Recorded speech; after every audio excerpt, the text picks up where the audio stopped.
திருச்சிற்றம்பலம். தென்னாடுடைய சிவனை போற்றி, எந்நாட்டவருக்கும் இறைவா போற்றி. அனைவருக்கும் வணக்கம். நாம் இன்னைக்கு சனி பகவானுடைய பெயர்ச்சி பலன்களை பற்றி தான் பார்க்க போகிறோம்.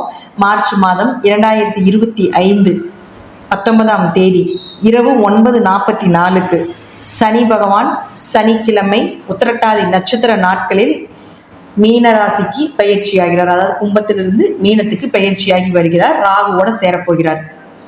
சனி பகவான் 2.5 வருஷத்துக்கு ஒரு தடவை மாறுவார். ஒரு சிலருக்கு திருக்கணிதம் நல்லா பேசுது, ஒரு சிலருக்கு வாக்கியம் அருமையாக பேசுது. இது திருக்கணித முறைப்படி மாறக்கூடிய சனி பகவானுடைய பயிற்சி.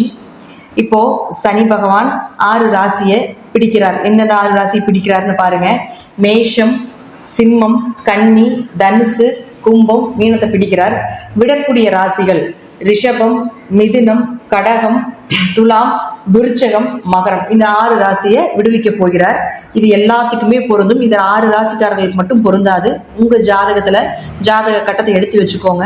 எடுத்து வச்சுட்டு இந்த நான் ஸ்டார் போட்டிருக்கக்கூடிய 6 கட்டங்கள்ல எந்த கிரகம் இருக்குதுன்னு நோட் பண்ணி வச்சுக்கோங்க.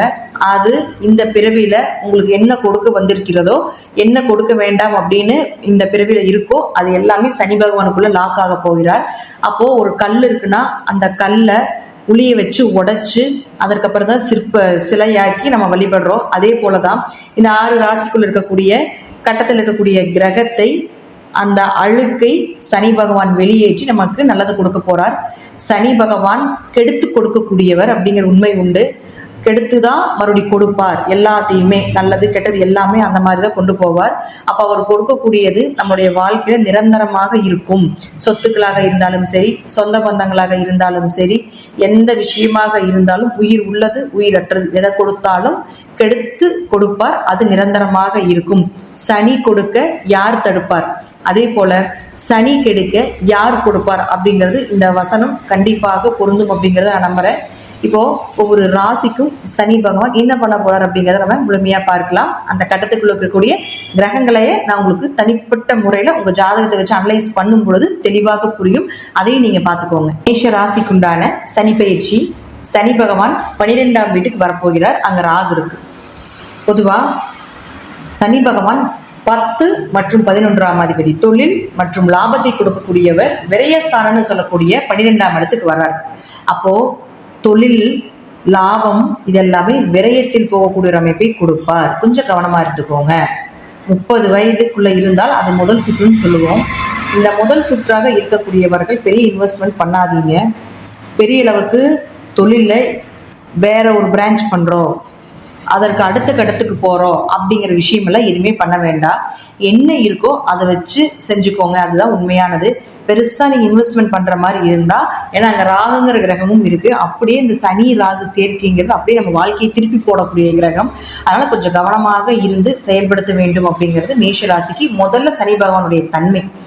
அடுத்தது பாருங்க, சனி பகவான் உங்களுடைய ராசிக்கு, அதாவது ராசியிலிருந்து 12ஆம் வீட்டுல இருக்கும் பொழுது வெளியூர் பயணம், வெளிநாடு பயணங்கள், ஆன்மீக சுற்றுலா, கொஞ்சம் மருத்துவ செலவுகள், கணவன் மனைவிகளை கொஞ்சம் கருத்து வேறுபாடுகள், அதே போல ஏதாவது ஒரு ஆரோக்கிய குறைபாடுகள், நோய் நொடிகள் இதெல்லாமே கண்டிப்பாக வரும்.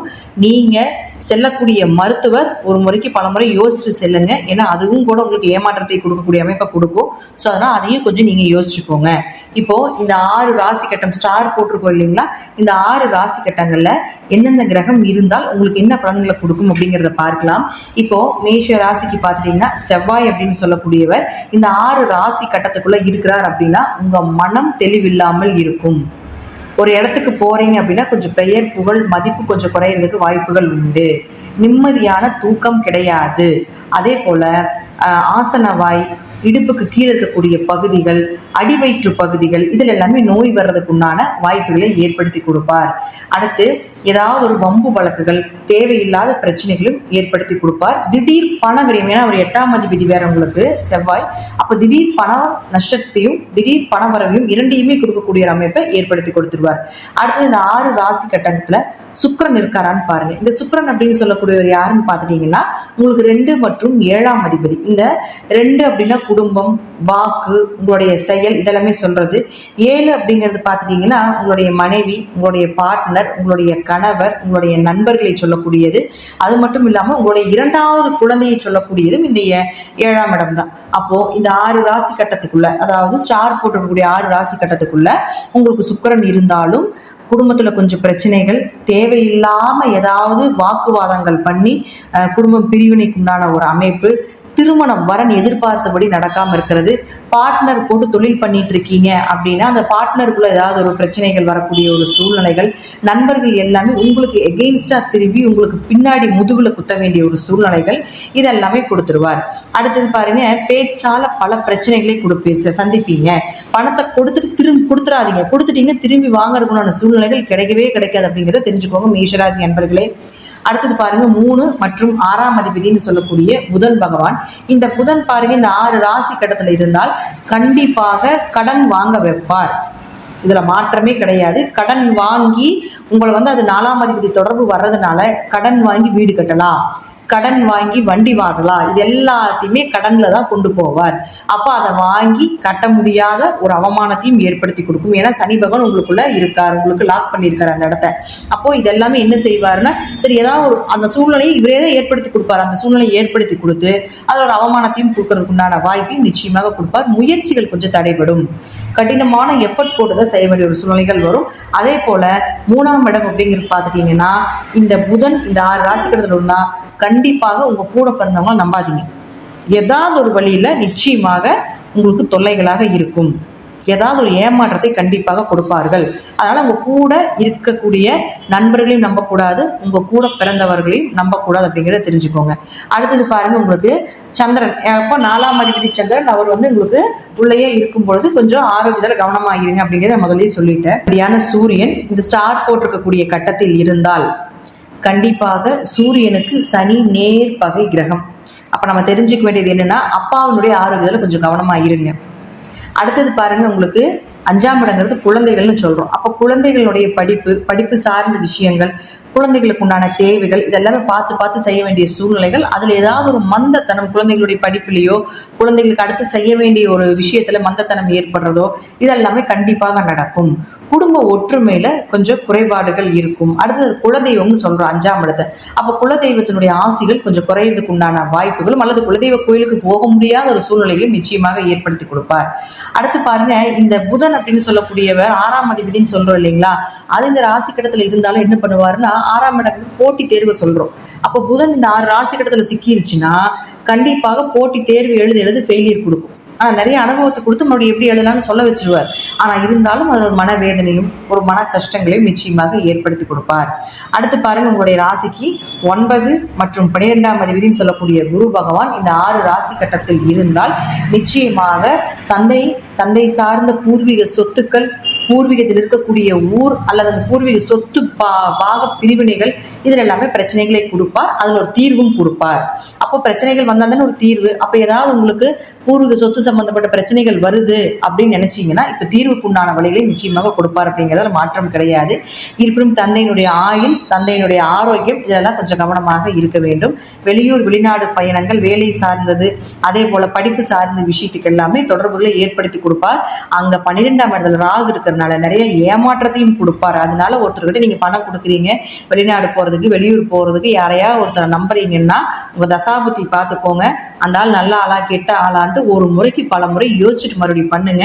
அதற்கப்புறம் நீங்க பணத்தை கொடுக்குற மாதிரி இருந்தாலோ அதனுடைய தொடர்புகளை ஏற்படுத்திக் கொள்ளக்கூடிய ஒரு சூழ்நிலைகள் வந்தால் யோசிச்சுட்டு முடிவெடுங்க அப்படிங்கிறது ஒரு உண்மை. அடுத்தது முதலே சொல்லியிருக்கேன், சனி பகவான் 10 மற்றும் 11ஆம் அதிபதியா இருக்கிறதால தொழில புதுசா தொடங்காதீங்க, விரயத்துல கொண்டு போய் விட்டுரும்.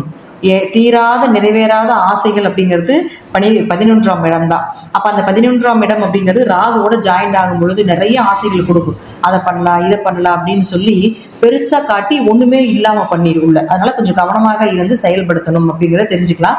ராகு இங்கிருந்து இங்க வர வரைக்கும் கொஞ்சம் கவனமா இருங்க. அப்பெல்லாமே ஆசைகளை காட்டி தூண்டி உங்களை மோசம் செய்யக்கூடிய நிறைய விஷயங்கள் மேஷராசிக்காரர்களுக்கு நடக்கிறதுக்கு வாய்ப்புகள் உண்டு. ஸோ மேஷராசிக்காரர்கள் சனி பகவானுடைய பிரிவு இருக்கிறதால முதல் சுற்று கவனமாகிடுங்க. 2வது சுற்று நல்ல அனுபவங்களை கொடுக்கும். அதே போல பண வரவு, தொழில் வளர்ச்சியை கொடுக்கும்.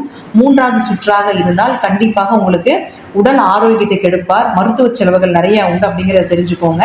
அடுத்தது இந்த சனி பகவான் அப்படின்னு சொல்லக்கூடியவர் இந்த 6 ராசி கட்டத்தை விடுவிக்க அந்த ஸ்டார் இல்லாத ராசி கட்டங்கள் இருக்கு இல்லைங்களா, அதுல எல்லாமே இந்த கிரகங்கள், நான் சொல்லக்கூடிய கிரகங்கள் இருந்ததுன்னா நான் சொல்லக்கூடிய பாதிப்புகள் நிச்சயமாக உங்களுக்கு குறைவதற்குண்டான அல்லது இல்லாம இருக்கிறதுக்கு உண்டான வாய்ப்புகளையும் ஏற்படுத்தி கொடுப்பார். உங்க தசாபுத்தி ஒரு செக் பண்ணிக்கோங்க. ராகு திசை, சனி திசை, செவ்வாய் திசை, சூரிய திசை, சந்திர திசை, இது போல சனி பகவானுக்கு பகையாக இருக்கக்கூடிய திசைகள் வரும் பொழுது கொஞ்சம் கவனமாக இருந்து மேஷராசிக்காரர்கள் செயல்படுத்திக்கோங்க.